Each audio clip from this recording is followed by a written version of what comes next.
दोस्तों बहुत बहुत स्वागत है आप सभी का एक बार फिर से। जी हाँ दोस्तों, आज पूरे दिन की कई महत्वपूर्ण और बड़ी खबरें निकलकर सामने आ रही हैं। जानेंगे सभी खबरों को विस्तार से। तो दोस्तों खबरों में आगे बढ़ने से पहले वीडियो को एक प्यार भरा लाइक जरूर कर दें और ताजा खबरों को जानने के लिए चैनल को सब्सक्राइब भी जरूर कर लें। तो देखते हैं पहली बड़ी खबर क्या निकल कर आ रही है। दोस्तों आज की पहली बड़ी खबर निकल कर आ रही है। किसान आंदोलन के बीच व्यापारियों का भारत बंद, आज नहीं चलेंगे 40 लाख वाहन, 1500 जगहों पर धरना। जी हां, आपको बता दें कि दिल्ली में चल रहे किसान आंदोलन और कई राज्यों में चुनावी तैयारियों के बीच व्यापारियों ने 26 फरवरी यानी आज शुक्रवार को भारत बंद का ऐलान किया है। जीएसटी के प्रावधानों की समीक्षा की मांग को लेकर आयोजित हो रहे इस बंद में देश भर के व्यापारिक एसोसिएशनों के समर्थन के दावे किए गए हैं। बंद का आह्वान confederation of all India traders ने किया है। आपको बता दें कि पेट्रोल और डीजल की कीमतों में तेजी के विरोध तथा ई-वे बिल कानूनों को खत्म करने को लेकर all India transport welfare association ने भी भारत बंद का समर्थन किया है। एसोसिएशन ने देश भर में चक्का जाम करने की भी घोषणा की गई है। नेताओं ने दावा किया है कि इस बंद में देश भर के 8 करोड़ से ज्यादा व्यापारी शामिल रहेंगे। कहा है कि पूरे देश में व्यापारियों में नाराजगी है, वे सरकार की नीतियों के खिलाफ अपनी आवाज उठाने के लिए इस हड़ताल में सक्रियता से शामिल होंगे। Confederation of all India traders ने जीएसटी की समीक्षा के साथ ही ई कॉमर्स कंपनी अमेजॉन पर प्रतिबंध लगाने की भी मांग की है। आपको बता दें कि व्यापारिक संघों का कहना है कि बंद के दौरान देश भर के सभी वाणिज्यिक बाजार बंद रहेंगे। उनका दावा है कि करीब 40,000 से अधिक व्यापारी संघ बंद में हिस्सा ले रहे हैं। इससे निजी ट्रांसपोर्ट के भी प्रभावित होने की आशंका जताई गई है। और दोस्तों अगली बड़ी खबर बता दें, पुडुचेरी में राष्ट्रपति शासन लागू, बहुमत नहीं होने के कारण गिर गई थी कांग्रेस सरकार। जी आपको बता दें कि केंद्र शासित प्रदेश पुडुचेरी में कांग्रेस की सरकार गिरने के बाद राष्ट्रपति शासन लागू कर दिया गया। गृह मंत्रालय के नोटिफिकेशन में कहा गया है कि विधानसभा निलंबित रहेगी। बुधवार को केंद्र कैबिनेट ने पुडुचेरी में राष्ट्रपति शासन लागू करने के प्रस्ताव को मंजूरी दी थी। आपको बता दें सूचना और प्रसारण मंत्री प्रकाश जावड़ेकर ने बताया था कि पुडुचेरी में सत्तारूढ़ दल के कुछ विधायकों के पार्टी से अलग होने के बाद नारायणसामी नीत सरकार ने इस्तीफा दे दिया था। उन्होंने कहा कि मुख्यमंत्री के इस्तीफा देने के बाद किसी ने भी सरकार गठन का दावा पेश नहीं किया। इस पर उपराज्यपाल ने पुडुचेरी में विधानसभा भंग करने की सिफारिश की।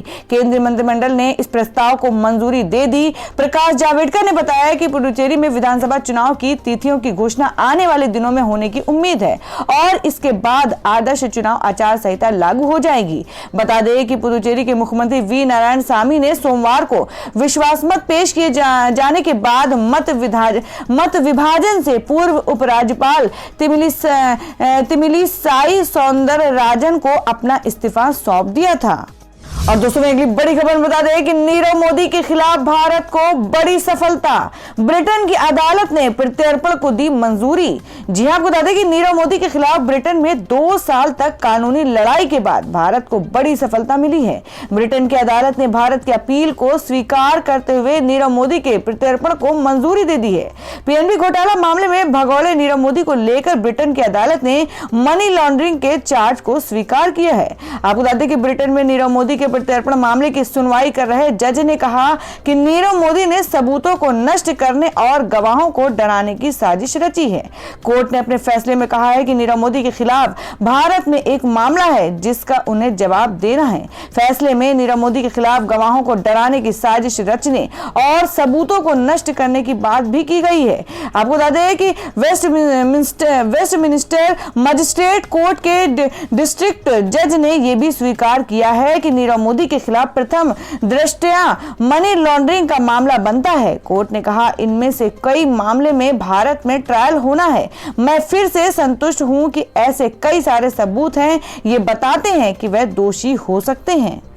और दोस्तों अगली बड़ी खबर बता दें कि बढ़ी तेल की कीमतों के सवाल पर निर्मला सीतारमण बोली, कहा यह एक धर्म संकट है। जी हां, बात कर रहे हैं कि तेल की लगातार बढ़ती कीमतों को लेकर विपक्षी दल सरकार पर हमलावर है।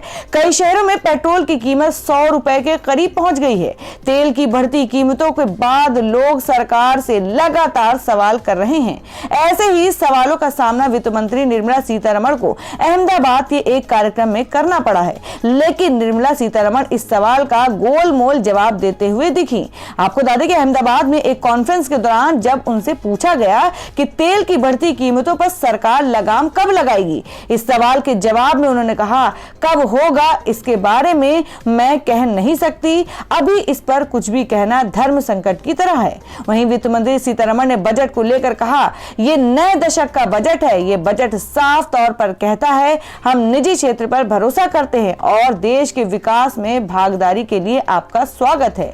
वहीं तेल की कीमतों पर केंद्रीय पेट्रोलियम मंत्री ने कहा कि तेल उत्पादक देशों द्वारा कच्चे तेल की बढ़ती कीमतों के कारण देश में पेट्रोलियम प्रोडक्ट्स महंगे हो रहे हैं। अपने देश के हित में अधिक लाभ कमाने के लिए कच्चे तेल की आपूर्ति करने वाले देश कच्चे तेल की कीमतों में बढ़ोतरी कर रहे हैं। तो दोस्तों, खबरों में आगे बढ़ने से पहले जान लेते हैं आज के माइंड क्विज के सवाल को। आज का सवाल है, आपको बताना है कि म्यांमार की राजधानी कहां है। इसका जवाब आपको वीडियो के नीचे कमेंट बॉक्स में देना है और सही जवाब देने वाले को रैंडमली से लेकर जाएगा और वो जीत सकते एक बम्पर पुरस्कार। तो बढ़ते हैं अगली खबर की ओर। और दोस्तों, अगली बड़ी खबर बता दें कि सीएम केजरीवाल की सुरक्षा पर दिल्ली पुलिस की सफाई, कहा Z+ बरकरार, नहीं घटे कमांडो। जी हां, बात कर रहे हैं कि गुजरात में हाल ही में नगर निगम चुनाव के नतीजे आए थे जिसमें आम आदमी पार्टी ने भी अच्छा प्रदर्शन किया।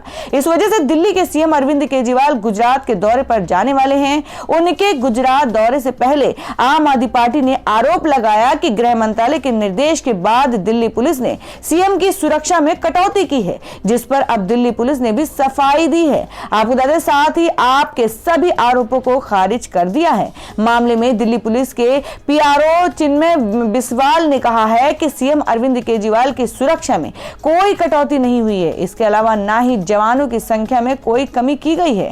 मौजूदा वक्त में सीएम को Z+ सुरक्षा दी गई है, जिसमें pilot, escort, close production team, house guard, spotter, 47 सादे सुरक्षा कर्मियों के रूप में सर्च फ्रिस्किंग स्टाफ और सीआरपीएफ के 16 वर्दीधारी पुलिसकर्मी शामिल हैं। वहीं जो 4 कमांडो हटाए गए थे वो एक सामान्य प्रक्रिया है, उनकी जगह पर 4 नए कमांडो को तैनात किया गया है। बता दें कि आम आदमी पार्टी के नेता सौरभ भारद्वाज ने कहा कि दिल्ली के मुख्यमंत्री अरविंद केजरीवाल के ऊपर कई बार हमले हो चुके हैं। इस बात से सभी अवगत है। एक बार तो उनके ऊपर सचिवालय में हमला हुआ, जबकि एक बार उनके घर में एक शख्स जिंदा कारतूस लेकर घुस गया था। हाल ही में गुजरात में 6 नगर निगमों के चुनाव हुए थे, जिसमें आपने शानदार प्रदर्शन किया। अब जब सीएम केजरीवाल गुजरात के दौरे पर जा रहे हैं तो उनकी सुरक्षा में दिल्ली पुलिस और गृह मंत्रालय ने कमी कर दी है। और दोस्तों, अगली बड़ी खबर निकल कर आ रही है। आपको बता दें कि मुकेश अंबानी के घर के बाहर मिली संदिग्ध कार, 20 जिलेटिन की छड़ें बरामद, मचा हड़कंप। जी हां, आपको बता दें कि देश के प्रमुख उद्योगपति रिलायंस इंडस्ट्रीज के चेयरमैन एवं दुनिया के सबसे अमीर लोगों में से एक मुकेश अंबानी के घर अंटिलिया के बाहर एक संदिग्ध स्कॉर्पियो कार पाई गई। कार में जिलेटिन की 20 छड़ें मिली हैं। इस घटना के बाद अंटिलिया के बाद सुरक्षा बढ़ा दी गई है और पुलिस संदिग्ध कार खड़ी करने वाले की तलाश में जुट गई है। आपको बता दें कि गुरुवार शाम को दक्षिण मुंबई के पैडा रोड इलाके में स्थित अंटिलिया इमारत से करीब 200 मीटर दूर एक संदिग्ध कार खड़ी दिखाई दी। काफी देर से ये कार खड़ी देख मुकेश अंबानी की इमारत के सुरक्षा कर्मियों ने पुलिस को सूचित किया। जल्दी ही स्थानीय पुलिस के अलावा स्नीफर डॉग स्क्वाड, बम निरोधक दस्ता एवं आतंकवाद निरोधक दस्ता ATS की टीम भी मौके पर पहुंच गई। बम डिटेक्शन एवं डिस्पोजल स्क्वाड ने गाड़ी का दरवाजा खोलकर जांच शुरू की तो उसे गाड़ी में जिलेटिन की 20 छड़ें प्राप्त हुई। आपको बता दें कि जिलेटिन विस्फोट के काम में लाया जाता है। महाराष्ट्र के गृह मंत्री अनिल देशमुख ने भी इस बात की पुष्टि की है कि अंबानी के घर के नजदीक एक स्कॉर्पियो कार में जिलेटिन की 20 छड़ें पाई गई हैं। मुंबई पुलिस की अपराध शाखा पूरे मामले की जांच कर रही है। अभी तक इस मामले में किसी की गिरफ्तारी नहीं हो पाई है, पर इस मामले के हर पहलू की जांच की जा रही है। बता दें कि मुंबई में हाजी अली एवं महालक्ष्मी मंदिर चौराहे से गिरगांव चौपाटी की ओर जाने वाले व्यस्तम मार्ग पैडा रोड के नाम से जाना जाता है। इस रोड से अंदर गई कार्मिकेल रोड पर मुकेश अंबानी की चर्चित बहुमंजिला अंटिलिया इमारत है। इस इमारत में 2 गेट है जहां बड़ी संख्या में सुरक्षा कर्मी मौजूद रहते हैं। संभवतः इसलिए कार खड़ी करने वाले ने इमारत के गेट से करीब 200 मीटर की दूरी पर यह कार खड़ी की थी ताकि वह अंटिलिया की सुरक्षा कर्मियों की निगाह में आने से बच सकें। और दोस्तों मैं अगली खबर में आपको बता दें जो कि मध्य प्रदेश में है कि एमपी में अब इन 100 नई जगहों पर मिलेगा 10 रुपए में खाना। सीएम आज करेंगे दीनदयाल रसोई का उद्घाटन। जी हां, आपको बता दें कि मध्य प्रदेश में अब 100 और जगहों पर गरीबों को महज 10 रुपए में खाना मिलेगा।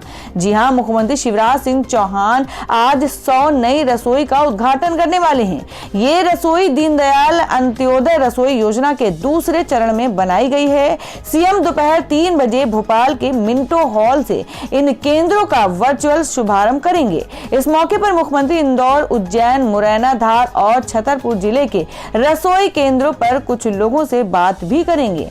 आपको बता दें कि आज शुरू होने वाली ये रसोई केंद्र 52 जिला मुख्यालयों और 6 धार्मिक नगर मैहर, ओंकारेश्वर, महेश्वर, अमरकंटक, ओरछा और चित्रकूट में संचालित खोले जा रहे कार्यक्रम को नगरीय विकास एवं आवास मंत्री भूपेंद्र सिंह और नगरीय विकास एवं आवास राज्य मंत्री ओपीएस भदौरिया भी संबोधित करेंगे। और दोस्तों मैं अगली खबर में आपको बता दें कि एलपीजी सिलेंडर फिर हुआ महंगा। तीसरी बार 25 रुपए बढ़ी रसोई गैस की कीमत। जी हां, बात करें कि सरकारी तेल कंपनी ने घरेलू एलपीजी सिलेंडर की कीमतों में एक बार फिर से बढ़ोतरी कर दी है, जो इस महीने में तीसरी बार बढ़ी है। सभी कैटेगरी के एलपीजी के दाम गुरुवार को 25 रुपए प्रति सिलेंडर बढ़ाए गए हैं। इसमें सब्सिडी वाला सिलेंडर और उज्ज्वला योजना के लाभार्थियों की तरफ से इस्तेमाल में लाया जाने वाला सिलेंडर भी शामिल है। इसके बाद अब दिल्ली में 14.2 किलोग्राम के सिलेंडर का दाम 794 रुपए हो गया है और अभी तक इसके दाम 769 रुपए थे। खास बात यह है कि सब्सिडी और बिना सब्सिडी वाले यानी दोनों सिलेंडरों के दाम बढ़ाए गए हैं। देश भर में एलपीजी का दाम एक ही होता है। तो दोस्तों इस तरीके से बढ़ती हुई महंगाई को लेकर आप सरकार से क्या कहना चाहेंगे? आप अपनी बात कमेंट बॉक्स में जरूर लिखें। बढ़ते अगली खबर की ओर। और दोस्तों मैं अगली बड़ी खबर बता दें जो कि पश्चिम बंगाल से है, जिसमें ममता बनर्जी करेंगी मेगा रैली। शरद पवार, अखिलेश यादव, चंद्रबाबू नायडू समेत इन नेताओं को दे सकती है न्योता। जी हम बात कर रहे हैं कि पश्चिम बंगाल की मुख्यमंत्री ममता बनर्जी जोर शोर से चुनावी कैंपेन में जुटी हैं। टीएमसी चीफ अगले महीने अपनी ताकत दिखाने के लिए देश के गैर कांग्रेसी और गैर बीजेपी कुनबे को एक मंच पर जोड़ सकती हैं। ममता बनर्जी अगले महीने 25 तारीख को कोलकाता के ब्रिगेड मैदान में रैली आयोजित करेंगी। इस रैली में शिरकत करने के लिए एनसीपी प्रमुख शरद पवार, झारखंड के मुख्यमंत्री हेमंत सोरेन, समाजवादी पार्टी के अध्यक्ष अखिलेश यादव, तेलंगाना के मुख्यमंत्री चंद्रशेखर राव, टीडीपी प्रमुख चंद्रबाबू नायडू, जेडीएस नेता एचडी कुमारस्वामी को न्योता दिया जा सकता है। बता दें कि पश्चिम बंगाल में कांग्रेस पार्टी वाम दलों के साथ गठबंधन कर चुनाव लड़ रही है। इस गठबंधन का सत्तारूढ़ टीएमसी के साथ साथ बीजेपी से कड़ा मुकाबला है। दिलचस्प बात है कि महाराष्ट्र में शरद पवार और कांग्रेस शिवसेना के नेतृत्व वाली सरकार में शामिल है। वहीं झारखंड में कांग्रेस हेमंत सोरेन सरकार की प्रमुख सहयोगी है। पश्चिम बंगाल में अप्रैल मई के महीने में विधानसभा चुनाव की संभावना है। और वहीं अगली खबर बता दें कि पश्चिम बंगाल में रैली की इजाजत ना मिलने पर नाराज ओवैसी बोले, ऐसे में स्वतंत्र और निष्पक्ष चुनाव कैसे होगा? जी हां, बात करें कि पश्चिम बंगाल में जल्द ही जैसे विधानसभा चुनाव होने वाले हैं, बंगाल में सत्ता पर काबिज तृणमूल कांग्रेस को टक्कर देने के लिए भाजपा, कांग्रेस समेत अन्य पार्टियों ने जीत हासिल करने के लिए अभी से अपनी पूरी ताकत लगानी शुरू कर दी है। पश्चिम बंगाल सीएम ममता बनर्जी प्रदेश में चुनावी सभाएं करते हुए केंद्र सरकार पर हमला कर रही हैं। वहीं भाजपा बंगाल में रैलियों और चुनावी सभाएं करके ममता सरकार की नाकामियां जनता को गिना रही है। इसी बीच ऑल इंडिया मजलिस इत्तेहादुल मुस्लिमीन के प्रमुख असदुद्दीन ओवैसी को कोलकाता में गुरुवार को रैली को पुलिस की अनुमति नहीं दी गई, जिस कारण इसे रद्द करना पड़ा। रैली को इजाजत न मिलने पर एआईएमआईएम प्रमुख असदुद्दीन ओवैसी ने जमकर नाराजगी जताई है। ओवैसी ने सवाल उठाया, ऐसे में चुनाव स्वतंत्र और निष्पक्ष कैसे होगा? ओवैसी ने रैली को इजाजत न मिलने पर कहा, बंगाल में अभी तक आदर्श आचार संहिता लागू नहीं हुई है। यदि वो हमें इससे पहले ही रैली करने की अनुमति देने से इनकार कर रहे हैं तो विधानसभा चुनाव स्वतंत्र और निष्पक्ष कैसे होगा? उन्होंने आगे कहा, बंगाल में नरेंद्र मोदी, अमित शाह और जेपी नड्डा रैली कर सकते हैं, कांग्रेस टीएमसी पार्टी रैली कर सकती है, तो हम क्यों रैली नहीं कर सकते हैं?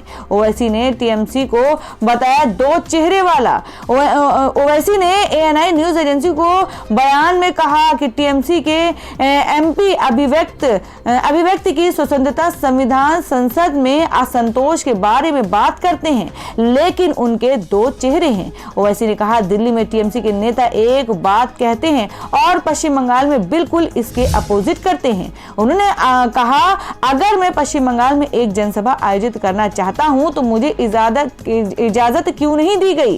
टीएमसी को ओवैसी की पार्टी ने चुनौती दी। बता दें कि ओवैसी को बंगाल में मेलिया ब्रुज क्षेत्र जो अल्पसंख्यक बहुल है, वहां अपनी पार्टी के चुनाव प्रचार के लिए ये रैली आयोजित करनी थी, लेकिन ओवैसी की AIMM को परमिशन नहीं दी गई। पार्टी सचिव जमीर उल हसन ने बताया कि रैली के लिए 10 दिन पहले ही हमारी पार्टी ने एप्लीकेशन दी थी, लेकिन बुधवार को रैली के ठीक एक दिन पहले पुलिस ने बताया कि पार्टी को रैली करने के लिए इजाजत नहीं दी जाएगी। उन्होंने कहा, हम टीएमसी की इन चालों के आगे झुकेंगे नहीं। जल्द ही हम इस चुनावी रैली की नई तारीख के बारे में सूचित करेंगे। और दोस्तों, मैं अगली खबर में आपको बता दें कि लगातार बढ़ते पेट्रोल डीजल के दामों के विरोध में ममता का प्रदर्शन, ई स्कूटर चलाकर हल्ला बोल। जी हां, आपको बता दें कि केंद्र सरकार द्वारा लगातार बढ़ते पेट्रोल और डीजल के दामों ने आम नागरिक का बजट हिला दिया है, जिसके खिलाफ पश्चिम बंगाल की सीएम ममता बनर्जी सड़क पर विरोध प्रदर्शन कर रही हैं। वहीं विरोध के तौर पर अपने घर से बैटरी से संचालित ई स्कूटर में सवार होकर नबन्ना तक पहुंची। इस दौरान उन्होंने अपने फेसबुक अकाउंट के जरिए लाइव प्रदर्शन भी किया। उन्होंने अपने फेसबुक पर कुछ फोटो शेयर कर लिखा कि पेट्रोल के बढ़ते दाम की वजह से आम जनता दैनिक परिवहन की मार झेल रही है। केंद्र सरकार की जन विरोधी नीति की मैं एक के बाद एक कड़ी निंदा करती हूं। पेट्रोल के बढ़ते हुए मूल्य के विरोध में तृणमूल कांग्रेस का आंदोलन आने वाले दिनों में और मजबूत होगा। जी आपको बता दें, उन्होंने आगे कहा कि मैं सभी से अपील करती हूं कि पार्टी के अप्रत्याशित इस अभूतपूर्व मूल्य वृद्धि के विरोध में बाहर आए। और दोस्तों, अगली खबर में जान लेते हैं क्या है देश भर में सोने और चांदी का ताजा भाव। जी आपको बता दें कि सोने का दाम लुढ़का, चांदी की चमक बढ़ी, जाने क्या चल रहे हैं रेट। जी आपको बता दें कि सोने के दाम में गुरुवार को गिरावट दर्ज की गई। HDFC सिक्योरिटीज के मुताबिक राष्ट्रीय राजधानी में सोने का मूल्य 358 रुपए प्रति 10 ग्राम तक लुढ़क गया। इसके साथ ही सोने का दाम 45,959 प्रति 10 ग्राम पर रह गया है। सिक्योरिटीज के मुताबिक वैश्विक स्तर पर बिकवाली से दिल्ली में सोने के दाम में ये गिरावट देखने को मिली। इससे पिछले सत्र में यानी बुधवार को सोने का भाव 46,313 रुपए प्रति 10 ग्राम पर रहा था। हालांकि दूसरी ओर चांदी की कीमत में इजाफा दर्ज किया गया है। HDFC सिक्योरिटीज ने ये जानकारी दी है। और दोस्तों, मैं अगली खबर में जान लेते हैं क्या है देश भर में मौसम के ताजा हालात। जी आपको बता दें कि दिल्ली में 15 साल में सबसे गर्म दिन रहा बुधवार। पूर्वोत्तर के राज्यों में बारिश के आसार। जी हम बात कर रहे हैं कि दिल्ली में बीते 15 साल में फरवरी महीने में बुधवार सबसे गर्म दिन रहा। जी आपको बता दें कि मौसम विज्ञान विभाग IMD ने बताया कि बुधवार को अधिकतम तापमान 32.5 डिग्री सेल्सियस दर्ज किया गया। राष्ट्रीय राजधानी में बुधवार सुबह मौसम गर्म रहने के साथ ही उमस भरा रहा और हवा में आर्द्रता का स्तर 100% तक दर्ज किया गया। वहीं न्यूनतम तापमान सामान्य से 1 डिग्री सेल्सियस अधिक रहा। मौसम विभाग के एक अधिकारी ने कहा कि न्यूनतम तापमान 12 डिग्री सेल्सियस दर्ज किया गया, जो सामान्य से 1 डिग्री सेल्सियस अधिक है। वहीं हवा में आर्द्रता का असर 100% दर्ज किया गया। अधिकतम तापमान मंगलवार को 31.5 डिग्री सेल्सियस दर्ज किया गया था। और वहीं दूसरी ओर मौसम विभाग ने एक प्रेस विज्ञप्ति में कहा कि उत्तराखंड स्थित चमोली में गुरुवार को आंशिक रूप से शाम रात में आसमान में बादल छाए रहेंगे। जिले में अधिक से अधिक हल्की बर्फबारी और जिले के उत्तरी भागों में हल्की वर्षा की संभावना है। इसके साथ ही तपोवन और जोशीमठ के क्षेत्र में आंशिक रूप से बादल छाए रहेंगे। शुष्क मौसम रहने की संभावना है। यहाँ अधिकतम तापमान 23 डिग्री सेल्सियस और न्यूनतम तापमान 8 डिग्री सेल्सियस दर्ज किया जा सकता है। और मौसम विभाग के अनुसार पूर्वोत्तर के असम, अरुणाचल प्रदेश और मेघालय में भी तेज गरज के साथ बारिश हो सकती है। साथ ही जम्मू कश्मीर और लद्दाख में बारिश और आंधी के लिए अलर्ट जारी किया गया है। तो दोस्तों, ये थी अब तक की सभी बड़ी खबरों की अपडेट्स। टुडे ब्रेकिंग न्यूज और लेटेस्ट खबरों को देखने के लिए हमारे चैनल को सब्सक्राइब जरूर कर लें। वीडियो को लाइक और शेयर भी जरूर कर दें अपने दोस्तों और रिलेटिव्स के साथ। तो दोस्तों, फिर मिलेंगे काम की खबरों और सरकारी योजनाओं की एक और नई वीडियो के साथ। तब तक के लिए धन्यवाद दोस्तों।